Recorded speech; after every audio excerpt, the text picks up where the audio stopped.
Magandang hapon! Kumusta po? Narito po ulit ang update natin para sa lagay ng ating panahon.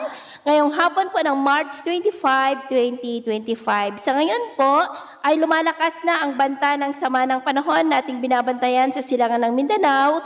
Gaya po ninyong napapansin ay nagiging firm na po ang sirkulasyon nito. At bukas, lalo na po sa may bandang hapon ay lalapit na yan sa ating kalupaan na magdudulot na ng mas maulan na panahon sa ilang bahagi po ng Visayas at Mindanao. At bukas ng gabi, posible na magsimula niya ng natawirin ang kalupaan mula Eastern Visayas at Southern Luzon na magpapaulan sa mga lugar na daanan po nito. At sa ating long range forecast, maliban sa sama ng panahon na ating binabantayan ay wala naman pong nakikita na malakas na bagyo na tatawid sa ating kalupaan for the next 2 weeks. At sa lagay ng ating panahon, ngayong hapon ay easterlies ang umiiral ngayon sa may Visayas at Luzon, habang intertropical convergence zone ang nag-i-extend sa may Mindanao at nakapaloob po dyan ang sama ng panahon na Invest 96W na ating minomonitor na nagbabanta na nga po na tawirin ang ating kalupaan simula bukas ng gabi kung hindi po yan malulusaw. Ngayong hapon ay nakakaranas ng cloudy skies with isolated rains ang ilang bahagi ng Cordillera, La Union, Cagayan, Palawan,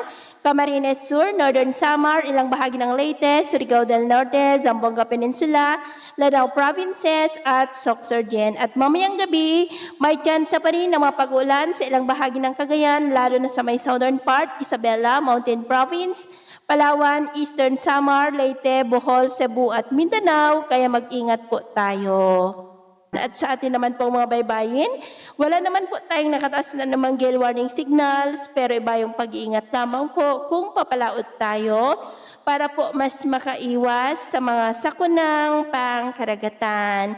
So yun po nang latest update natin sa araw na ito. At pumili si James na nagsasabing sa kahit na pagsubok po na darating sa ating buhay, huwag po tayong mawawalan ng pag-asa. Thank you and God bless!